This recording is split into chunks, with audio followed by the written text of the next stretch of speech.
Hello students, today we are on the fourth chapter of class 10 civics and the name of the chapter is the Supreme Court. This chapter is the last chapter of civics for the academic year 2020-21 because the fifth chapter, the High Court and subordinate courts, this chapter is removed from the syllabus. The fourth chapter, the Supreme Court of India. The topic is divided into two and we are going to discuss this chapter in two videos. In the first video, we are going to study about the composition of the Supreme Court, the qualification of the judges, appointment of judges and the jurisdiction. In between, one more topic is there. That topic is removed in the revised syllabus. That topic is independence of judiciary from the control of the executive and legislature. That topic you can leave. The remaining topics you have to study in detail. The judiciary is the third pillar of democracy. The other two pillars are the legislature and the executive.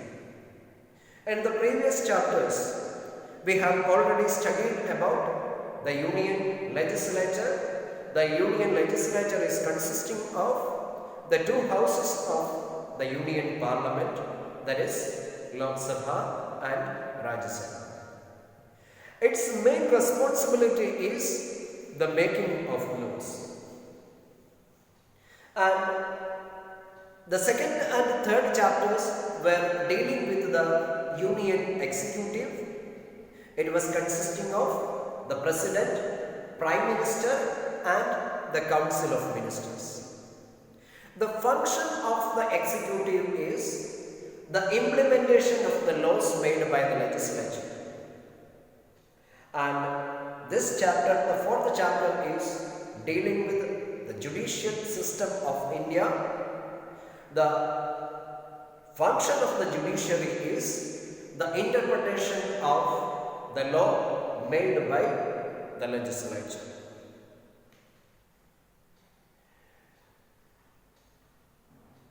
The Constitution of India provides for a single integrated judiciary. The single integrated judiciary means throughout India, a uniform civil and criminal law is operating. That means for a particular state, there is no particular civil and criminal law is there. Throughout the country, throughout the states, a uniform civil and criminal procedure is going on. The second point related to the single integrated judiciary. The Supreme Court is the head of the judicial system and it is controlling and supervising the other judicial organs like the High Court and Supreme High Court and subordinate courts. In this video, we are going to study about four major topics. The first topic is the composition of Supreme Court. Then we are going to study how many judges are there in the Supreme Court. The second topic is the qualification for being a judge of the Supreme Court. What are the qualifications a person should possess for getting appointed as the judge of Supreme Court. Third one is appointment of judges. Who is appointing the judges of the Supreme Court? Who is appointing the ad hoc judges of the Supreme Court? Such a type of topics will be discussed under the third heading, appointment of judges. The fourth point is jurisdiction. It is a new technical term. Its definition you must remember. Jurisdiction is the power of a court of law to enforce law and give judgments. There are two types of jurisdiction: the original jurisdiction and appellate jurisdiction. The explanation and the details of all these 4 points will be given in a PowerPoint attached to this video. You have to watch the video carefully, note down the important points. Now let's move to the PowerPoint presentation. The composition of the Supreme Court. The Supreme Court of India consists of a Chief Justice of India and not more than 33 judges. The strength and composition of the Supreme Court is determined by the Parliament. As per the requirement or due to the number of pending cases, the number of judges will be increased. On August 9th, 2019, the Parliament has changed the number of judges from 30, it is increased into 33 judges on 9th August 2019. The next topic is qualification for appointment as Judge of Supreme Court. For being appointed as a Judge of the Supreme Court, a person should have the following qualifications. The first qualification, he or she should be a citizen of India. The second one, he or she has been acted as a judge of a high court for at least 5 years. The person who is going to be appointed as a judge of the Supreme Court should have the experience as a judge of a high court for at least 5 years. The third qualification, he or she has been acted as an advocate of a high court for at least 10 years. The judge of the Supreme Court should have an experience as an advocate of a high court for at least 10 years. The fourth qualification, in the opinion of the President, he must be a distinguished jurist. The person should be an expert in law and litigation. The next topic is appointment of judges. Every judge of the Supreme Court is appointed by the President of India in consultation with the judges of the Supreme Court, the High Courts, besides the Council of Ministers. The judges are appointed by the President of India. Before appointing the judges, the President should consult with the judges of the Supreme Court and High Courts along with the Council of Ministers. The Chief Justice may appoint a judge of a High Court as an ad hoc judge of the Supreme Court for a period as may be necessary. In order to clear the pending cases, temporary judges known as ad hoc judges will be appointed by the Chief Justice of the Supreme Court. The ad hoc judges will be the judges of High Court. A judge of the Supreme Court shall hold office until he attains the age of 65 years. The judge of a Supreme Court, judge of the Supreme Court will retire at the age of 65.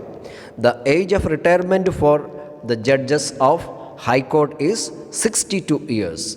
So the retired judges of the High Court can also be appointed as the judges of Supreme Court. Then next topic is jurisdiction. First, you have to learn the meaning of jurisdiction. Jurisdiction is the power that a court of law exercises to carry out judgments and enforce laws. This power of the court is called jurisdiction. It is the power that a court of law exercises to carry out judgment and enforce laws. There are two types of jurisdictions. They are original jurisdiction and appellate jurisdiction.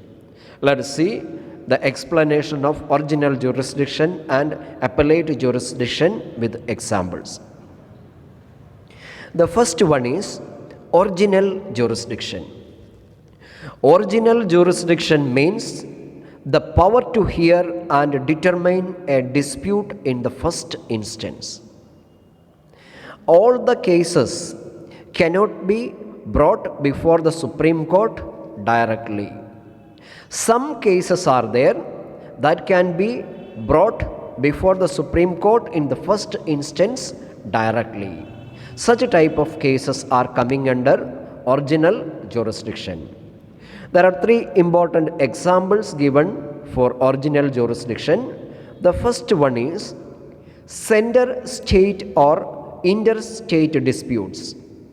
Suppose there is a dispute between the state government and central government.